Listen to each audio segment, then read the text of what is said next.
नमस्कार दोस्तों, आज हम आपको शरद पूर्णिमा की कहानी सुनाते हैं। इसे ध्यान से सुनिएगा। अश्विन मास की शुक्ल पक्ष की पूर्णिमा को शरद पूर्णिमा कहते हैं। इसे रास पूर्णिमा भी कहते हैं। ज्योतिष की मान्यता है कि संपूर्ण वर्ष में अश्विनी मास की पूर्णिमा का चंद्रमा ही षोडश कलाओं का होता है। कहते हैं कि इस दिन चंद्रमा अमृत की वर्षा करता है।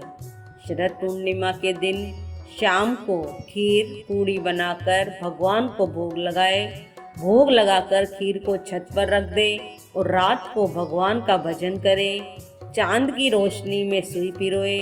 अगले दिन खीर का प्रसाद सबको देना चाहिए। इस दिन प्रातः काल आराध्य देव को सुंदर वस्त्राभूषणों से सुशोभित करे। आसन पर विराजमान कर गंध, अक्षत, पुष्प, धूप, दीप, नैवेद्य, तांबूल, सुपारी, दक्षिणा आदि से पूजा करनी चाहिए। पूर्णिमा का व्रत करके कहानी सुननी चाहिए।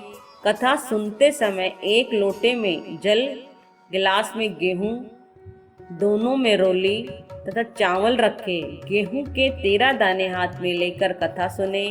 फिर गेहूं के गिलास पर हाथ फेरकर मिश्राणी के पांव स्पर्श करके गिलास उसे दे दे। लोटे के जल का रात को अर्घ दे। विवाह उपरांत पूर्णमासी के व्रत को करने के लिए शरद पूर्णिमा से ही प्रारंभ करें। कार्तिक का व्रत भी शरद पूर्णिमा से ही आरंभ करना चाहिए। कथा इस प्रकार है। एक साहूकार के 2 पुत्रियां थी। दोनों पुत्रियां पूर्णिमा का व्रत रखती थी, परंतु बड़ी पुत्री पूर्णिमा का पूरा व्रत करती थी और छोटी पुत्री अधूरा व्रत करती थी। परिणाम यह हुआ कि छोटी पुत्री की संतान पैदा होते ही मर जाती थी। उसने पंडितों से इसका कारण पूछा तो उन्होंने उसे बताया कि तुम पूर्णिमा का अधूरा व्रत करती हो, जिसके कारण तुम्हारी संतान पैदा होते ही मर जाती है। पूर्णिमा का पूरा व्रत विधि पूर्वक करने से तुम्हारी संतान जीवित रह सकती है। उसने पंडितों की सलाह पर पूर्णिमा का पूरा व्रत विधि पूर्वक किया।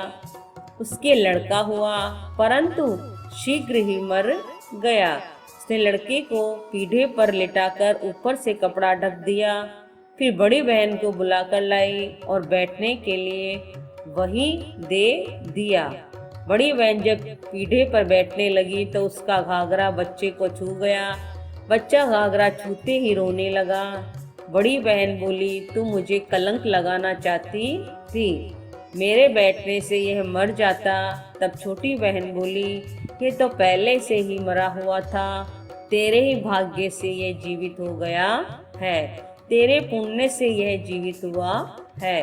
इसके बाद नगर में उसने पूर्णिमा का पूरा व्रत करने का ढिंढोरा पिटवा दिया।